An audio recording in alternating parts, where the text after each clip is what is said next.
5 বছর ধরে দেশের সুরক্ষার স্বার্থে তিনি লড়াই করে চলেছেন।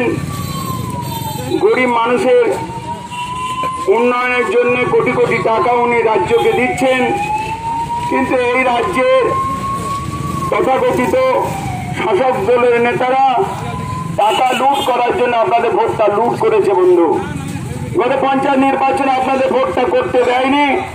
পঞ্চায়েতের টাকা, পঞ্চায়েত সমিতি, জেলা পরিষদের বিভিন্ন উন্নয়ন প্রকল্পের টাকা যে বিভিন্ন খাতে কেন্দ্র সরকার দিয়ে থাকেন, সেই টাকাগুলো আজকে বেমালুম লুট করছে। গত 4-5 দিন আগে আমি মোড়ার এলাকায় গেছিলাম।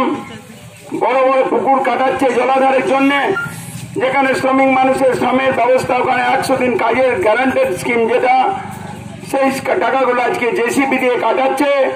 পার্টির নেতারা নিজেদের পছন্দ মতো লোকের অ্যাকাউন্টে টাকা ঢুকে সেই টাকাগুলো আত্মসাৎ করছে। সারা পশ্চিমবাংলা আজকে সন্ত্রাসের আজকে স্তূপের উপর দাঁড়িয়ে সন্ত্রাস আজকে যুক্ত এই পশ্চিমবাংলার মানুষ, তাই নাভিশ্বাস উঠছে।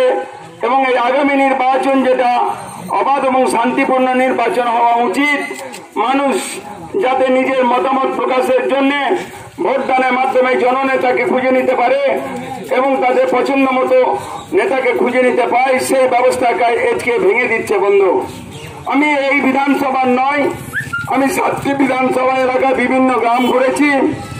গ্রামে গরিব মানুষের দুর্দিন দেখেছি। 34 বছর পশ্চিমবাংলার বাম শাসন, পরবর্তীকালে সেই শাসন থেকে পশ্চিমবাংলায় 2011 সালে মমতা দি জনগণের রায়ে ক্ষমতায় এসেছিলেন। বলেছিলেন বদল চায়, বদলা নয়।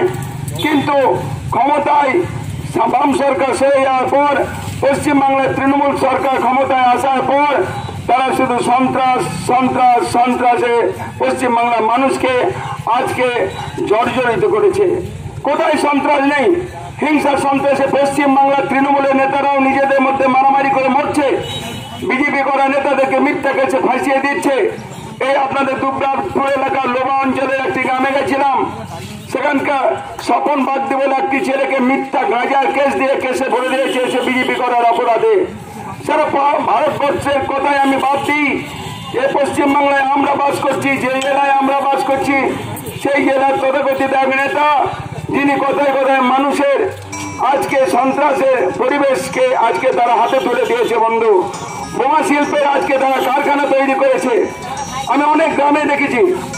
আজকে সেখানে গিয়ে মানুষ মুখ ফুটে তার সত্য কথাটা প্রকাশ করতে পারছে না। ভোট দেওয়াতে বেড়ে থাক, মানুষ মুখে বলতে পারছে না যে না আমরা বিজেপিকে ভোট দিতে চাই, বিজেপিকে ভোট দিতে চাই। এই কোন সন্ত্রাসের মুখোমুখি আমরা আজকে দাঁড়িয়ে আজকে হাজির